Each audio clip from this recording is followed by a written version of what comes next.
never really panicked until I saw the fire trucks that were waiting for us on the ground.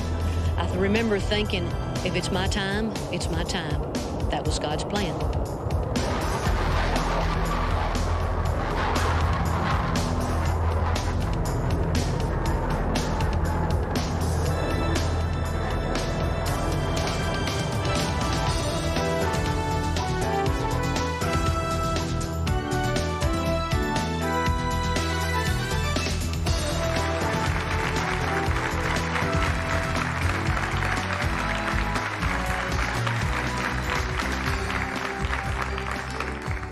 What you just saw was an airplane, a jet, landing at the Nashville International Airport on the 7th of November, 1992. Aboard that plane was a survivor, and she is our guest on this show. Ladies and gentlemen, Reba McEntire.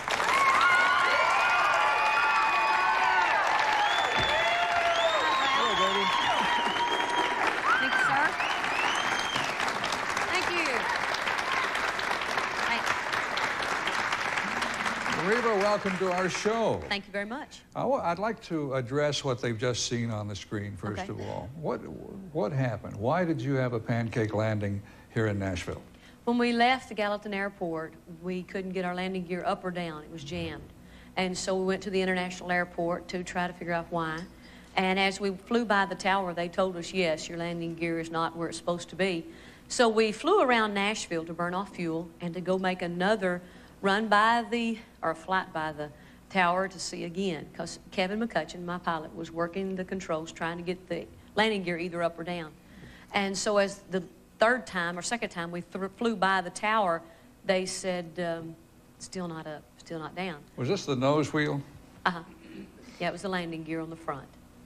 Was this because a crewman had inadvertently left a flashlight in the housing? Uh-huh. And then when the landing gear tried to come up, it jammed up against the flashlight. How did you feel? Well, immediately when I heard the landing gear not go up, I knew something was wrong. And I looked over at Narvel, who was sitting right beside me, and I said, something's not right. And sure enough, Kevin went like this to Narvel, said, come up here to the cockpit. And he told him what was wrong, and he came back and he said, okay, we're going to have to fly over and do all these precautionary measures, take these precautionary measures to see what's wrong. And so when we were flying around, you know, Sandy Speaker, my hairdresser and my clothing designer was in with Narvel and myself. And we thought, well, we're just going to fly over there and see what's going on. Didn't think a thing about it. Knew the possibilities, but didn't want to think about it.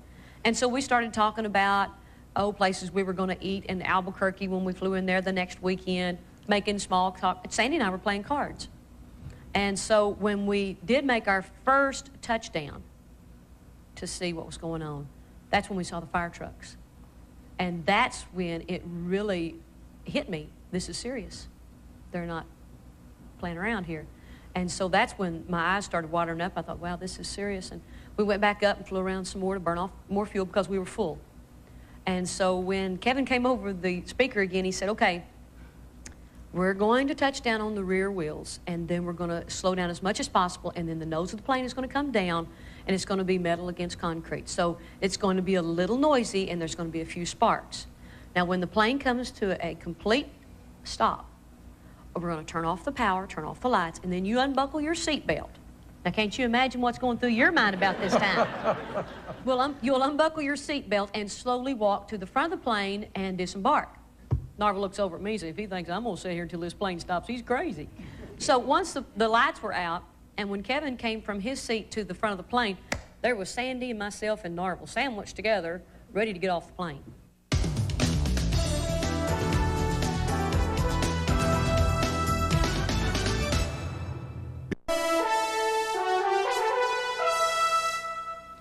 Reba has a new book.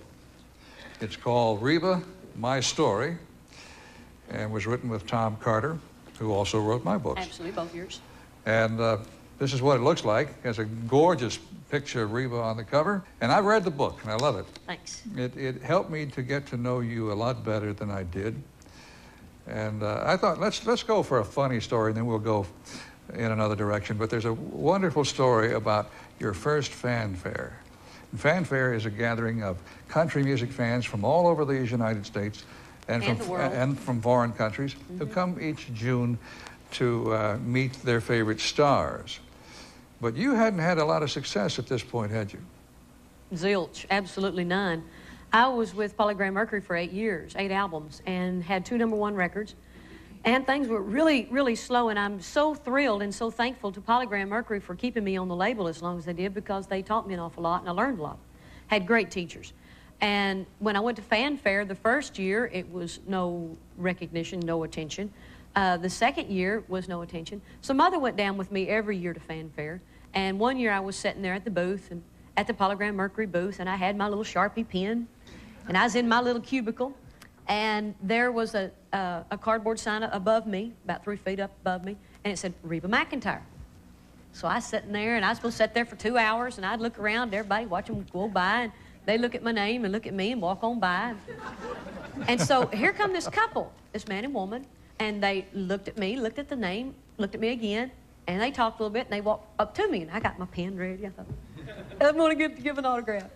And the man walked up to me and said, can you tell me where the bathroom is?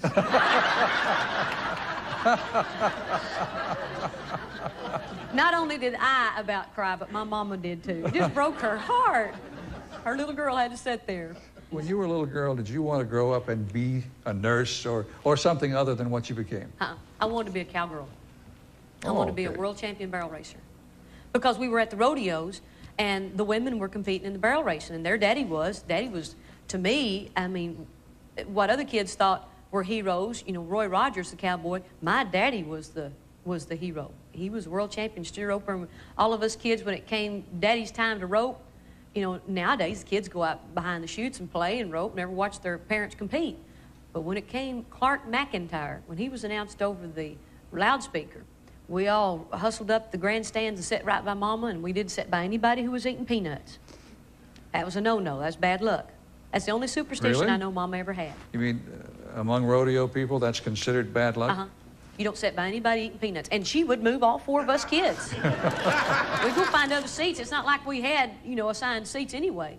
We sat wherever we could find a seat. And we'd watch Daddy rope every time. And your father was a world champion, wasn't he? 3 years. 57, 58, and 61. Steer roping. Mm-hmm. When you were a little girl, did your mother teach you to cook or sew? What are mountain oysters? We don't have to say this. They all know what they are. See, when you go down to the pens, we would give them shots of different things and ear tag them and dehorn them and brand them. So you kind of work from one end to the other. And then...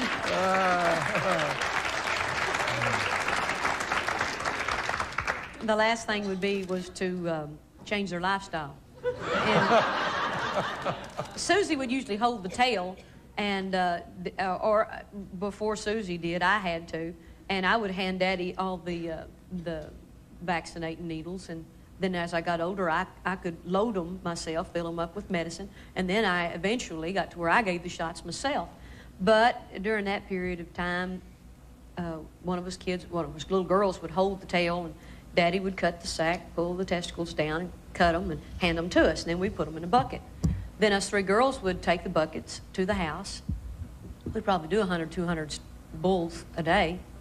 That's a bunch of mountain oysters. Yes. And so us girls They taste like chicken? Kind of like fish. Kind of like fish. We'd take them to the house and set out by the back porch and clean them, and then take them into Mama, and she'd fry them. We'd eat them that day. When you were about, and you can correct me, 7, you came to the Grand Ole Opry for the first time, didn't you? I think it was when I was 7, yeah. Why did you come? Well, that's the only vacation we ever took was to Nashville. Because all of our other times we were rodeoing, and you could kind of consider it a vacation. We traveled up in the Northwest, and Oklahoma and Texas, and Wyoming, Colorado, and Montana. And when we'd go rodeoing, in between rodeos, we'd go sightseeing, whether it's through Yellowstone Park or Cody, Wyoming, through the museum, or through the mountains. But our basic non-working vacation was only to Nashville. And we all wanted to go see the Grand Ole Opry. Because us kids, we were singing quite a bit when we were younger, and all in the first grade Christmas program, I sang Away in the Manger. In 2nd grade, Pate and Susie did the same thing. Alice didn't sing much. So we were going down to Nashville, And we made several trips, but the one I remember the best, we all got sick. It was Aunt Jenny and Uncle Slim and Mom and Daddy and us 4 kids. And we got real sick going down, or a few of us did. And by the time the Grand Ole Opry started that Friday night, I got sick at the show. And see, it was at the Ryman Auditorium, not here at Opryland. And when you back in those days, if you got underneath the balcony, anybody who was sitting in the balcony, if they had a Coke and they spilled it, well, it would leak through the cracks and it would hit you underneath. Well, of course, nobody ever wanted to sit under the balcony. And the best seats were down close to the stage.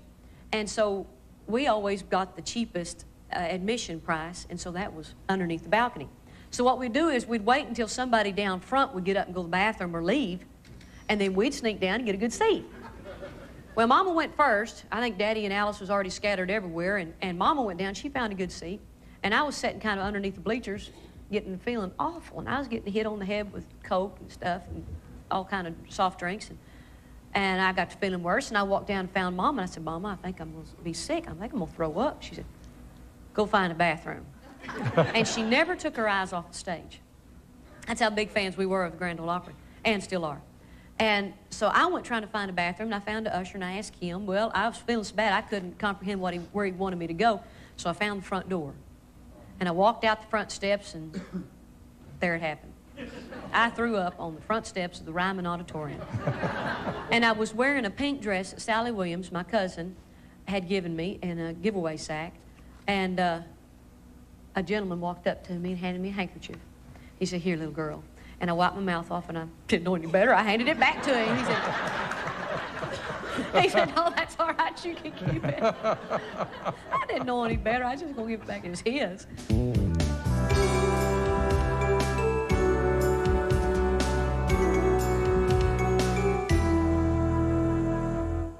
I'd like to play a videotape for you. This is you singing, and the occasion is very special. Okay. Oh, say, can you see by the dawn's early light what so proudly we hailed at the twilight's last gleam, whose broad stripes and bright stars through the perilous fight for the ramparts we watched were so gallantly streamed. Little bassy, aren't I? The reason I bring up 1974 is because this played a key role in what you were about to do. And you were about to become one of those people chasing a dream in show business. What happened? Well, to start it all off, I was a sophomore at Southeastern State University in Durant, Oklahoma. And I was getting ready to, I think it was for the summer, and Daddy had mentioned to me, are you going to the finals this year? I said, in December? He said, yeah. I said, well, yeah. He said, well, won't you do something other than just go up and have a good time? So I sat there for a little bit. Now, Daddy knew I really just wanted to go up to the finals and just have fun. But I knew better to say that. And so I was going to be very grown up and say, well, Daddy, what do you think I should do? He said, well, won't you get a job? Kind of pay for your expenses while you're up there. And I said, well, doing what? He said, singing the national anthem. Well, I thought that was a great idea. So we called Clem McSpadden, who was one of the NFR wheel horses, one of the main people. And we had known Clem for years because Clem had been a rodeo announcer when Daddy was rodeoing and is still today a rodeo announcer. And I called him up and said, you think I could sing the national anthem during the finals? He said, let me check it out. So sure enough, he got me the job. And so I was singing for the 9 performances in 1974. Nowadays they're 10. And during the week, like on a Wednesday night, I was coming back from the bathroom, clearing my throat, getting ready, and walking up to the bandstand to sing with Al Good and his orchestra. And Ken Lance, who had let me and Peggy Susie sing at his Ken Lance Sports Arena in Ada, Oklahoma for many years, stopped me. And he said, hey, Reba, won't you meet a friend of mine? And I looked up this big old red-headed feller named Red Stegall. And I shook his hand. I said, well, y'all, good to see you. I got to get on up there. I got to sing. And so I walked on up and sang. And that night after the rodeo, Mama and Daddy and Pake and myself all went over to the Hilton because the Justin Boot people they had a suite up there, and that's where everybody congregated after the rodeo. and a lot of the cowboys would sing and have a big time and visit. And so we went up there, and Red was there too. What did you sing that night? Well, I think one of the cowboys, I think it was Everett Shaw, asked me to sing Joshua, because that was the song I always sang at the high school auditorium with the High School Cowboy Band. So I sang Joshua. Red didn't know the chords, and I couldn't play the guitar well enough to even do it myself, so I kind of sang it a cappella. Could you do that for us now? You know it's a Dolly Parton song. Yes. And I'm a huge fan I of remember Dolly. the song. Joshua, Joshua, what you doing living here all alone? Joshua, Joshua, ain't you got nobody to call your own? That's fun.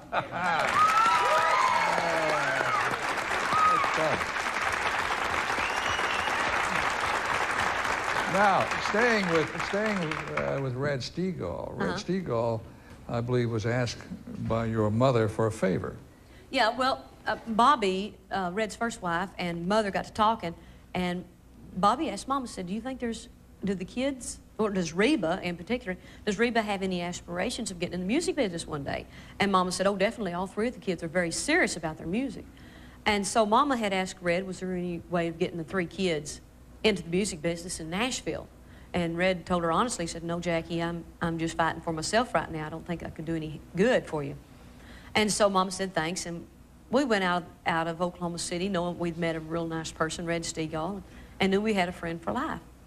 And so in January, I went back to college at Durant, and Mama got a call from Red. And he said, Jackie, I've been thinking about it, and I can't take all three of the kids, but maybe I could try to get Reba started. And so Mama and I went down, and we cut a demonstration tape. One song I had written, and 3 or 4 that Red had co-written or written. And he said, go home. Don't call us, we'll call you. And I went back to college and sort of forgot it. You know, if it happened, it happened. If it didn't, it wasn't supposed to be. And then he called us back, and we went down that summer in '75. And he said, I think we got a bite. But boy, it took a long time to get that bite. He took it all over town. Nobody wanted another girl singer. And so finally he was pitching the song that I had sung, not me, and he pitched it to Glenn Keener, who was at Polygram Mercury, and Glenn liked my singing. So they sent you a contract. Well, it didn't happen that quick. Glenn had to take some tapes up to Chicago, where Polygram Mercury's headquarters was at the time, and they said, okay, Glenn, you can sign one female singer. And so he had one tape in his right hand, one tape in his left hand, and he said, he looked down at him, and he handed him my tape. And I've asked him since then, I said, who was the other tape? Who was the other girl? He said, I don't know. I don't remember. I want to ease over back to your personal life. Oh, boy. Charlie Battles. Uh-huh. He was your first husband. Uh-huh. And in reading the book and looking at the pictures, I got the impression that he was a great deal like your daddy. Charlie was built like Daddy. He looked a lot like Daddy with the dark hair and the build. He was a rancher, a rodeo champion. Charlie is 10 years, 18 days older than myself. And so it was a lot of a father figure. Charlie was very, very funny, he was a practical joker. I mean, he was very funny. When we first started dating, we had a lot of fun. In our early years of rodeoing, we had a lot of fun rodeoed together. And I guess the longer we were married, the more serious it got and less fun. What do you mean the more serious it got? Well, he started kind of helping me out with the music business and made a few bad decisions, which made me look bad, which I don't like that. Of course, nobody does. And it just didn't become as much fun. I think I was growing up. I was maturing, and I wasn't Charlie's little girl anymore. I'd like to establish the fact that Charlie Battles was a leading performer on the rodeo circuit. Mm-hmm. So I guess you knew him by reputation before you knew him. True. I knew him because I was rodeoing or going with Alice when she was rodeoing. Alice was the runner-up to the World Championship in 1971 for the barrel racing. So when I'd go with her, she was in the IRA, which is the International Rodeo Association, and so was Charlie. He was the world champion 3 years, 70, 71, 72 of the IRA. So consequently, when I'd go to rodeo with Alice, I would see Charlie. So I thought Alice and Charlie should get together. because I thought he was really good looking. And Alice said, oh, Lord, Reba, he's married and got 2 kids. And I said, well, that's out. And then later on, Charlie and Paik were rodeoing together, and then me and my roommate at college, Beth Crump, now married to Tom Walker, me and her would go rodeoing together and consequently be at the same rodeo. Well, of course, I was riding Paik's calf roping horse, so me and Paik would be together a lot, and there was Charlie. Did you break up his marriage? I think it was a marriage looking for a place to break up. Honestly, I do.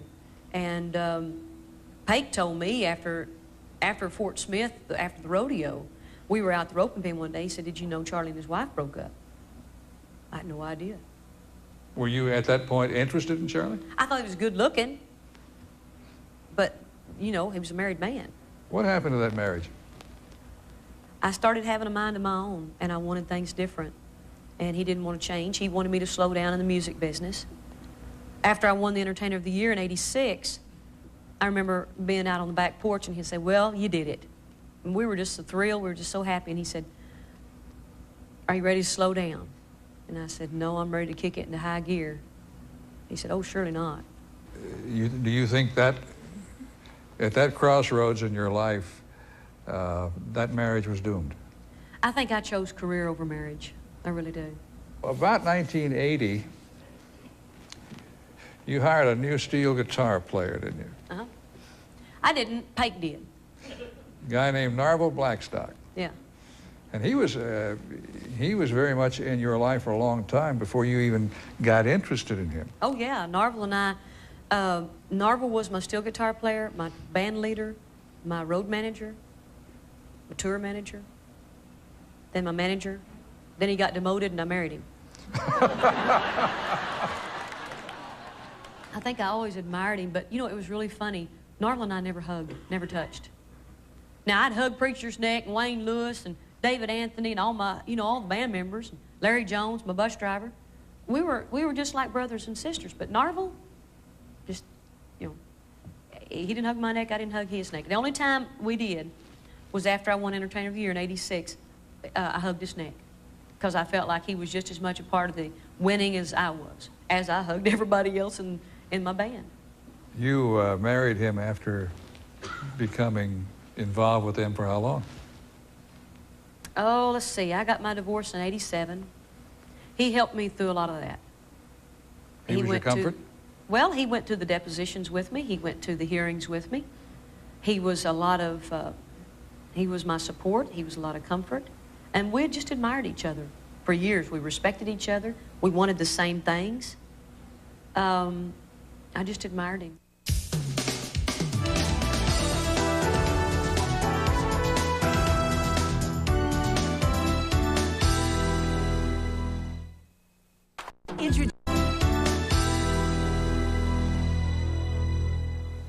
You know my favorite story. No. I want you to retell it. Which one? With Tom T. Hall. We were playing an outdoor fair, and it was hot. My bus was an old bus. We'd probably been redone, remade, re-engined, everything probably 60 times. And Tom T. had just gotten him a brand new bus. And, oh, it was beautiful. It was light blue and just painted so pretty. And we had an air conditioner on our bus, but it just didn't work that year. And it was real hot outside, and I was in my bus trying to put my makeup on, and it was kind of melting down on my neck and on my shirt. And so after I got as much on as I could keep on my face, we all went over on Tom T.'s bus and was visiting. We wanted to see his new bus, and he was real proud of it. And he was really nice to all of us greenhorns, us kids. And we got on the bus and was talking, and so I said, well, I got to go get ready. It's time for my show. And so I got on the stage, and it was a concrete slab with kind of a tin top, and oh, the sound was terrible. It was just awful. And the sound company couldn't get the monitors to stop feeding back, and I'd just grin and keep going through it, and it was just about to kill me. My ears were just, oh, you know how that feedback just cuts right through you. And so I did my little 30-minute set, and we got off the stage, and I went back to my bus, and I was signing autographs out by the fence, and Tom went on. And after his show, I heard some commotion going on stage when he was on stage. And so after his show, well, as fast as we could, we got back on Tom's bus where the air conditioning was. And Tom sat down there, he said, was the sound bad when you were on stage? I said, oh, Lord, it was terrible. He said, well, why didn't you do something about it? I said, well, what did you expect me to do? I'm just the opening act. I have no power. He said, well, let me tell you something. Next time you get up there and it's bad, you do something about it. And I said, well, Tom, that's something that I'm really looking forward to. He said, what's that? I said, when I get rich and famous, all I'm going to do is bitch and sing. He told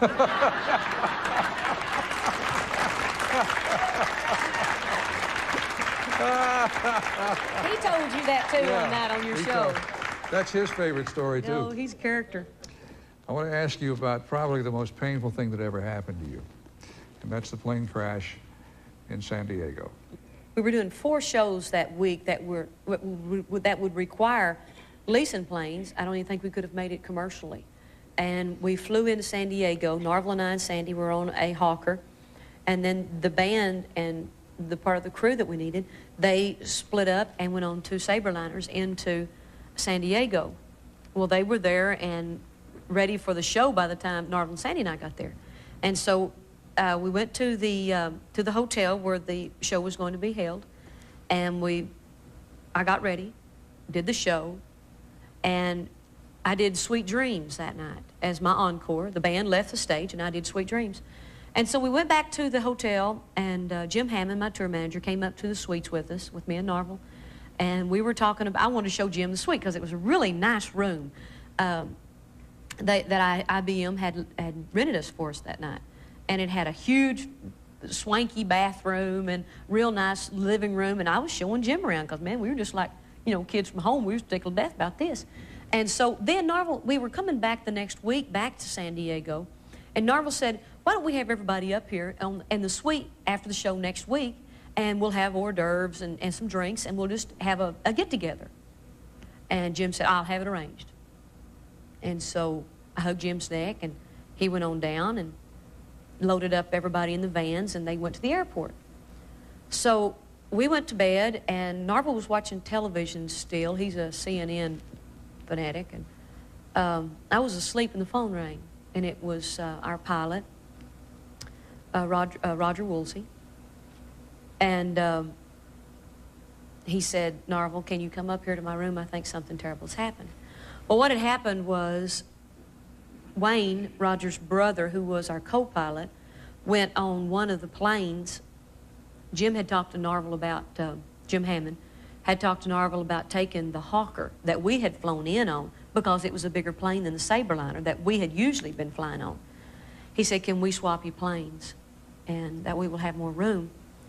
And Narvel said, sure. You know, it's just Sandy and Reba and myself. We won't need that much room. So we were going to take the Saberliner back that next day.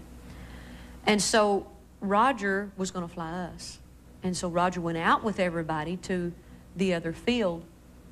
I'll have to back up one more time. Once Jim got us at the airport, when we first flew in, he told us that there is a curfew where we flew in. And the band wouldn't be able to make it back to the airport to fly out before the curfew. The airport would be closed down.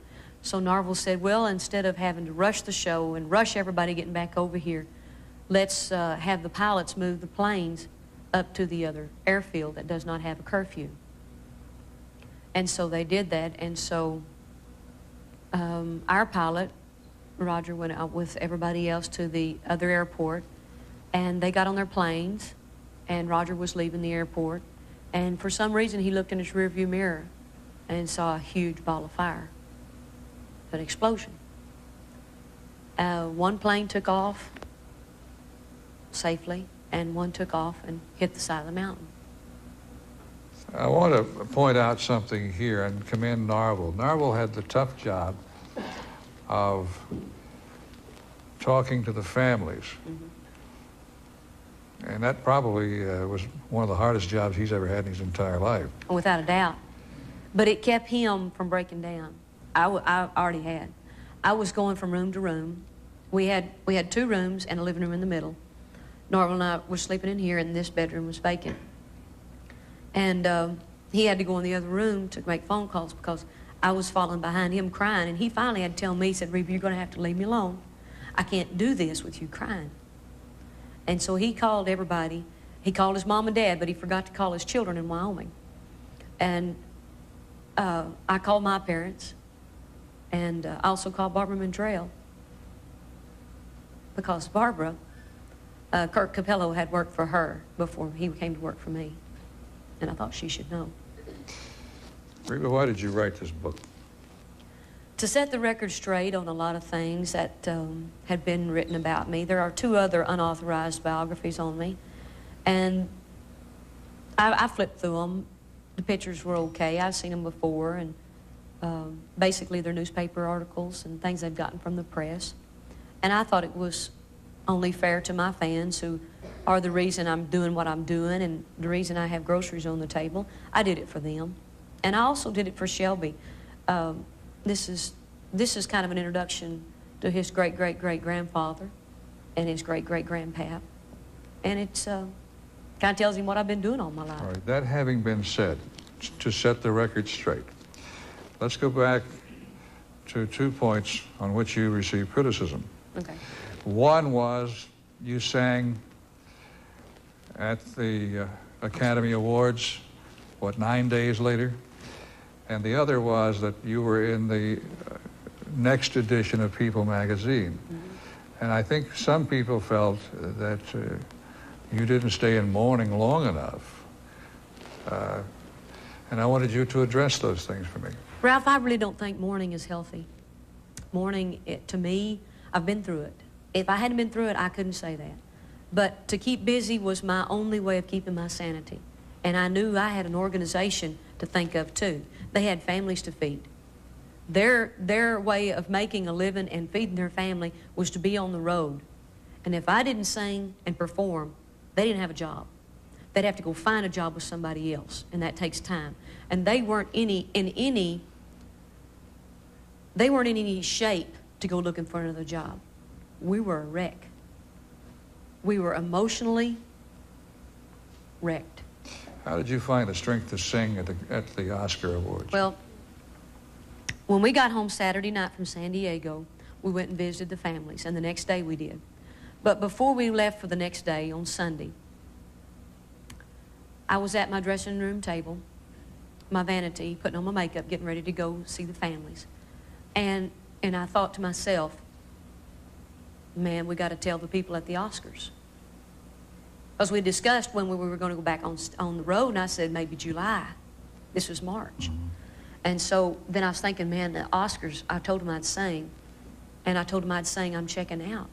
That's the song they picked from the song from the Postcards from the Edge. And I started, in my mind, going over the words of that song.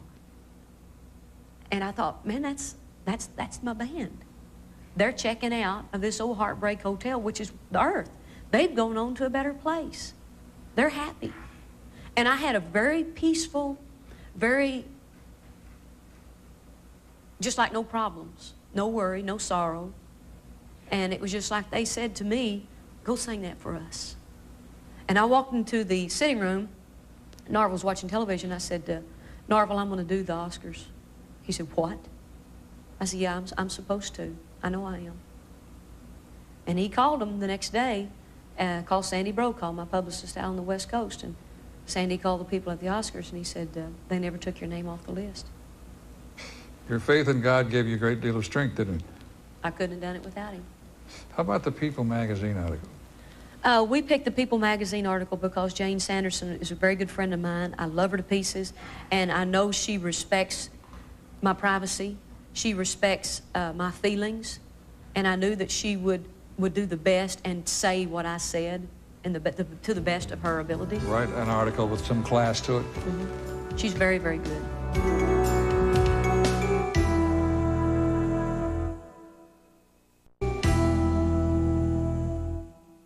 You are a movie star now. No, I'm a movie twinkle. And we have, I think you're pretty good. I saw Trimmers, I enjoyed that. Did you really? Yeah, Thanks. I did. At a time in your life when you felt very troubled, didn't you get a call from Kenny Rogers? Uh-huh. What did he say? Yeah, well, what happened was I was home, and it was the summer of the same year of the plane crash, and Narvel came in, and we had talked about keeping busy, staying busy, and we had the month of May and June basically, that was when we took our vacations. Well, nobody wanted to take a vacation. We want to stay busy. And I said, Norval, I need a change of pace. I mean, I can't get up every night and sing and turn around and they're not there. It still hurts too bad. And he said, you're not going to believe this. He said, Ken Cragen, who is Kenny Rogers' manager, called him today and said, Kenny's going to do another Gambler movie and wants you to be the leading lady. And once again, the Lord took care of it. Let's take a look at the monitor now. Oh, boy. Pistol packing. So now I have to earn my way to San Francisco? You never said one word about contenders. Oh, get a grip, Hawks. When's the last time you saw 5 women agree on something? Never. Because it's never happened and it's not going to happen here. So we're going to have a little playoff. Each woman brought $20,000 in her player. The last one at the table takes the money to San Francisco and represents our little group. Why didn't you tell me about this before? Because you wouldn't have come. Thank you. What's that line? Get a grip, Hoss? Get a grip. You know, what's so funny, that scene was shot right before lunch. The day before, we had been at Fanfare. I had signed, we did our show at 3 o'clock down at the Municipal Auditorium for all of our fans and our fan club. Signed autographs from 6, and I got on the plane at 2:30 in the morning. Flew straight to L.A., got off the plane. My truck that I had leased at the time, the battery was down. We had to catch a ride over to the set. Changed clothes, Sandy did my hair, and we went straight on to this scene. And they did everybody's close-up first. And I had a lot of dialogue, you know, as you saw. And I was just about fried by that time. Sleeping on a plane is not the best sleep in the world. But I had done my part over and over for Kenny and Rick Rasovich to have their close-ups, and it was my turn. And Dick Lowry, the director, said, okay, let's break for lunch, and then Reba can do her close-up after. I said, Dick, wait a minute. Please let me do my close-up now, because if I ever walk off this set, I don't know if I can walk back on. He said, okay, we're going to take a little postponement here. Reba's going to do her close-up now, and he let me do it. And he said it was the best scene I did on the whole movie. I said, do I have to be totally fried before I do a good scene? Hey, there's a story. There's so much I would love to discuss with you from this book. But there's a story I think that really should be told. Just beyond that wall, we are at the Grand Ole Opry House. We're in a studio in the back of the Opry House. And just beyond that wall is the guard shack that keeps people out or lets people in. And the first time you ever came to sing on the Grand Ole Opry as a full-fledged performer, star, you had a problem at that little shack, didn't you? Mm-hmm. What happened? Daddy and Mama and Alice had driven 700 miles from Chalky, Oklahoma, to see me perform my first time on the Grand Ole Opry. So we left the hotel, got all dressed up. Daddy had on a suit and tie. Mom was all dressed up. Alice was too. And we pulled in to the guard shack right back here.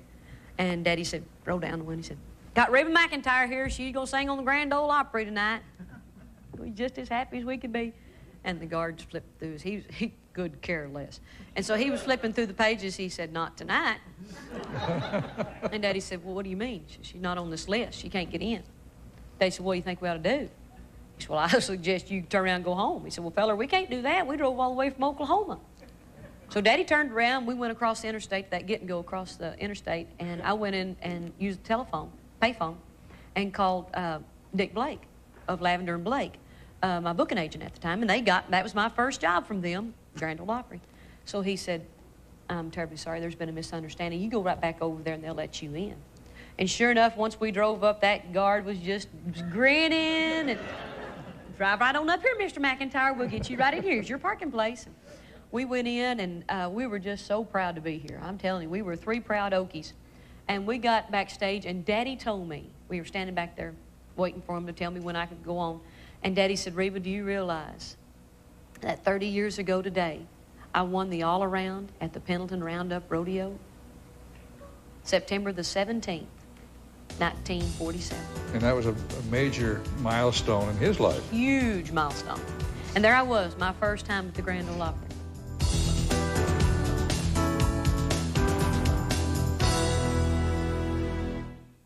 Near the end of the book, Reba, My Story, are some wonderful anecdotes about a man named Shelby. I say a man, he's 4 years old. Oh, he thinks he's a man, you bet. And I wanted you to tell those stories to our audience here. Shelby's so funny. There's so many Shelby stories. He's a great kid. He's a lot of fun. He's very energetic. And it's a chore to insist upon him being a normal child because it's hard. I mean, the lifestyle we lead, it's rough on him. But he is a good kid. He helps out at the house. He has his little chores, and he loves to go walk, as he says. Any favorite story you want me to Well, I talk like about? the one about explaining to him about his dogs passing away. Red Steagle gave him his first puppy. We named him Chalky, after where I grew up. And Chalky got ran over. I think he had a girlfriend across the street. Anyway, he got hit by a truck. And so for his second birthday, Narvel and I gave Shelby a little Cocker Spaniel. We named him Freckles because he had little freckles on his nose. And Freckles got to roaming a little bit too, and he got hit by a car also. So one day we were all going out for supper. It was Narvel and myself and Shelby, and Narvel's two youngest children by his first marriage, Chastity and Brandon. And Brandon and Shelby were already in the back seat. Shelby's getting up in his car seat. And I thought I'd impress Brandon with Shelby's very high intelligence, as a mother would think. And so usually when I take him into bed, we'll say our prayers, and I'll say, Shelby, we'll say, God bless Mom and Daddy and Shelby and all the horses and the frames on the TV or wherever, and the curtains and the pillows and the stuffed animals. And finally he kind of wears out and we go to sleep. And thank you, Jesus, you live in our hearts. So I said, Shelby, tell Brandon where old Chalky's is. He took his blanket out of his mouth and said, Chalky gone to Jesus. And I said, well, now tell him where Freckles is. He takes his blanket out of his mouth. He says, Freckles gone to Jesus. I said, now where does Jesus live? Thinking, it's really going to tie it in there. He took his blanket out of his mouth, looked at me, and said, Florida?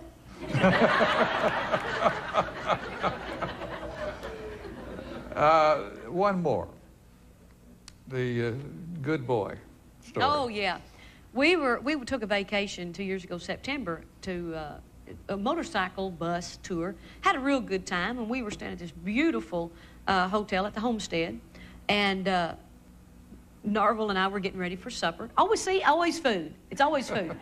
And we were in the bathroom getting ready, and I was putting on makeup. Narvel was doing his hair and whatever. And Shelby, we were trying to break him, potty train him at the time. He still has his faithful blanket, carrying it all over the house. And whenever he come to me and would say, pee-pee, Mama, pee-pee, well, I'd say, let's go to the bathroom. And we'd run. I'd say, good boy, Shelby, good boy, Shelby. And we'd always be so happy. And he got to saying, good boy, Shelby. And so that day in the bathroom, Narvel stepped over to the toilet, was going to use the bathroom. And Shelby walks over to his dad with his blanket in his mouth. He pulls his blanket out of his mouth and says, good boy, Dad, good boy. I love that story. I want to thank you for coming and discussing your book, Reba, My Story, and I wish you all the luck in the world with it. Thanks, Ralph. Got a lot of time. Miss Reba McEntire.